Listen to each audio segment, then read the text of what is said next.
My name is Jeremy Walton, and we're going to be talking about the Insta360 ACE Pro. Let's go! If you're thinking about buying an action camera, then I'm sure you've heard of the new Insta360 ACE Pro. The day after I bought this camera, I traveled to Hawaii. No testing, no accessories, just grabbed the camera and went on vacation. So if you want to see underwater shots like this, or beautiful shots like this, then you're in the right spot. I also cover some of my favorite features that might make the ACE Pro your choice in an action camera. The first stop was the big island of Hawaii and to go swimming with the Manta Rays. This was one of the main reasons I bought an action camera in the first place. I started looking at the ACE Pro because I already owned the X3 and was a fan. A big plus is the user interface. It's super simple, just like the X3. It has a short little tutorial and I was ready to go by the time I was on the plane. You can swipe up, down, left, right. I literally didn't read the manual. It's that easy to use. I don't want an action camera to be complicated. With limited time, I just used the camera as is. I wore a strap in case I dropped it so it wouldn't end up on the bottom of the ocean floor. We headed out at sunset and it was an epic ride. I was already impressed by what I was seeing in camera. For the settings, I kept it at 4K 24 frames per second, shot in the flat profile, video sharpness set to low and in D-warp. Not a huge fan of the fisheye look.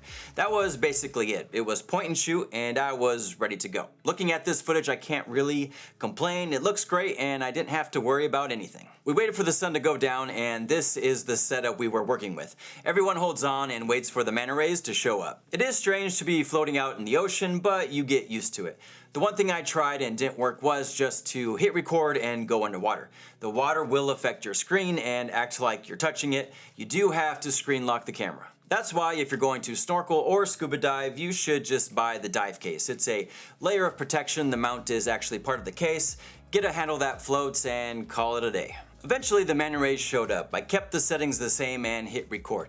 I think the footage turned out fantastic. What more could I really ask for in an action camera while filming in the ocean?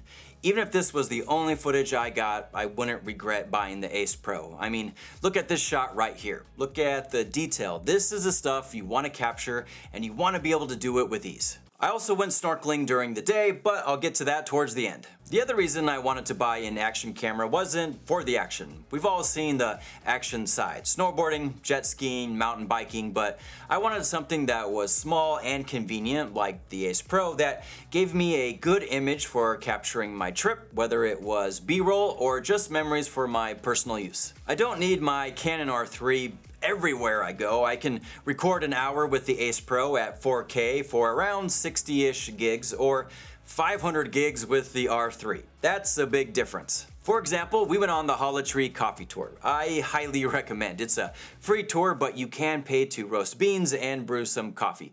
Everyone there was amazing and we had a lot of fun. One feature I really took advantage of was the pause recording. This was new for me and yeah, I loved it. A bunch of what you saw was me filming, hitting pause, setting up my next shot, then continuing the recording. I'm basically editing in camera. You can also add to an existing shot later on, and also if you start recording and someone walks into your frame or you didn't like that take, you can hold down the record button and it'll delete that shot. I know I was filming all this for a review, but going on a coffee tour, I can capture what I want in a very convenient way that makes the experience fun.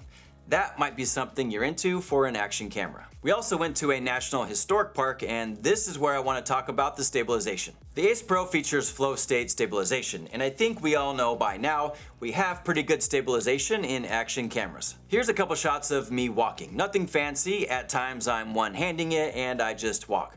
I like to do a pan or tilt or I just spin and spin to keep it interesting. I was in hiking boots and flip-flops. There was no need for a ninja walk. Even when I was holding the camera low to the ground, I still got a good stabilized shot. This is when we were at the Hawaii Volcanoes National Park, and you can see the same results.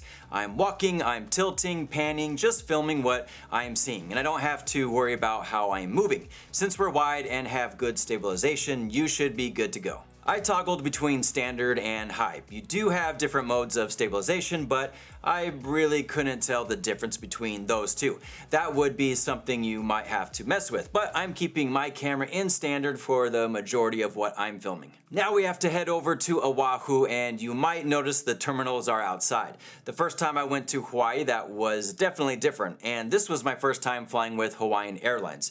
It was only a 45-minute flight to Jump Island, so nothing special, but easily documented with the ACE Pro. One feature you might be interested in is the 8K this camera can shoot in. On my trip, I shot nothing in 8K. So, there you go. I have my reasons, so let me explain. Personally, I just don't need 8K, especially for what I'm using the ACE Pro for, and the image at 4K is great. 8K also has its limitations, and that's what makes it a deal breaker for me. The first thing is the clarity zoom. I use that all the time. An action camera uses a wide-angle lens. The ACE Pro has a 16mm, but there might be times when you want to just punch in a bit. Here's a great spot for breakfast, and boom, we punch in to really get a close-up shot of the sign. There might be a ton of times on a trip where this could be useful and you're not losing quality while doing this. What you saw was also done in camera. All you have to do is double tap the screen to zoom in. Now here's my favorite beach in Oahu, and with clarity zoom we punch in, and it still looks great. I seriously use this all the time, and I'm sure you know how nice it is to have this feature. By the way, I'm not telling you what beach this is. I'll let you try and figure it out. The other feature is taking pics while recording. Not something I really messed around with, but you can't do that in 8K, so that might be another reason to shoot in 4K. You can also do 4K 120. I used it every once in a while. Some people will probably use it a ton, and you're not getting that in 8K. Here's some slow motion for you. I think the image holds up. I love seeing the waves crash in slow motion, so I'm glad I had that option. You won't get clarity zoom shooting 120. I figured that would be the case. I think what you see speaks for itself. Active HDR is only available in 4K as well. For an action camera, I was pleasantly surprised by what I was able to capture, and I think keeping everything in the 4K world works for me. I'm sure I'll be making more videos about the ACE Pro and will shoot in 8K for specific things, but overall 4K is where I'll be. Now it's time to do some snorkeling. This is something I highly recommend you do if you go to Oahu. I had a blast. If I only used this camera for one thing, it would be for filming underwater. This was all during mid-morning and afternoon, unlike at night for the Manta Rays. The lighting scenarios were all over the place, but with the auto white balance and active HDR, everything looks great. It was super easy to shoot, and remember, this is right out of the box with no accessories, which is what I want in an action camera. I could have spent all day in the water filming fish. Yeah, I know you've seen this style of footage before, but doing it yourself is something different. As for battery life, it's excellent. Normal shooting, you'll get through a day on one battery. It never died on me. If it does, you can charge to 80% in 22 minutes. Most cars or rental cars have a USB-C port or just use an adapter. So unless you're going extreme, I think one battery is plenty. You also have a flip-up screen because why not? If you can still make this waterproof and have a flip-up screen to vlog or get low-angle shots, then go for it. It also comes with a standard magnetic mount. From what I've seen people do is pinch the sides and it magnetically pops into place. Okay, I get that, but it always seems to come undone. What I like to do is put one side in first, pinch the other until it snaps into place. Seems to work every time. So if you have a similar issue, then try my way and hopefully you get a solid connection. They do make a more robust quick release mount. Haven't tried that out yet, but something to look into. Now for the not so good things or complaints. To me, it's more of what you want or don't care about because no camera is going to fit all your needs perfectly. So maybe these things will be deal breakers or you couldn't care less. No 10-bit or log profiles. If that's a concern for you, then you might want to look elsewhere. But the features the ACE Pro offers, if I had to choose between them and 10-bit, I'd go with the ACE Pro. One, because for what I'm using it for, I don't think I need 10-bit, and the other is the actual image. I mean, I like what I see, I'm getting a good clean image I can work with, and besides adjusting exposure, contrast, and saturation, I really don't have to do a lot, which saves me time. Another complaint is a non-removable lens cover. I can see that for sure, and it would be nice in case it gets damaged. This is how I look at it. As I mentioned, I have the video sharpness set to low.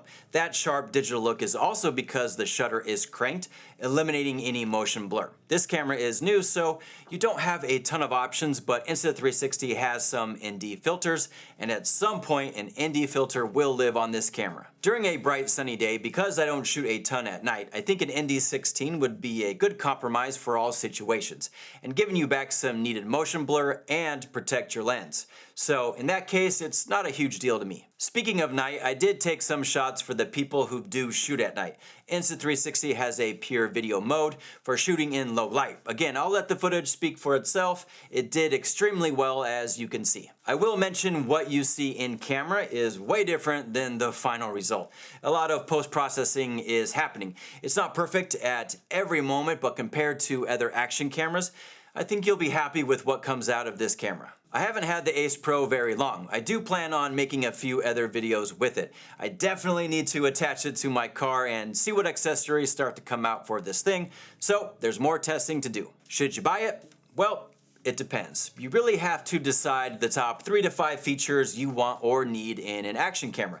Going underwater, getting a clean image for B-roll or for documenting a trip is why I started looking for one. Add the features the ACE Pro has, and it was an easy decision. If you're like me, I don't think you can go wrong with the ACE Pro, but only you can make that decision. We have come a long way with action cameras, and the ACE Pro is a result of that. They keep getting better and better. I know I didn't cover every feature. I wanted to show you what it would be like grabbing this camera and getting to work. It really can be that simple. And if you have the chance, go visit Hawaii. I'll list the places I went to in the description. Well, there you have it, the Insta360 ACE Pro review in Hawaii. Hope you enjoyed the video. Hit that like button because there's definitely more on the way. Subscribe so you don't miss out. Leave a comment if you have questions. Until next time, it's a wrap.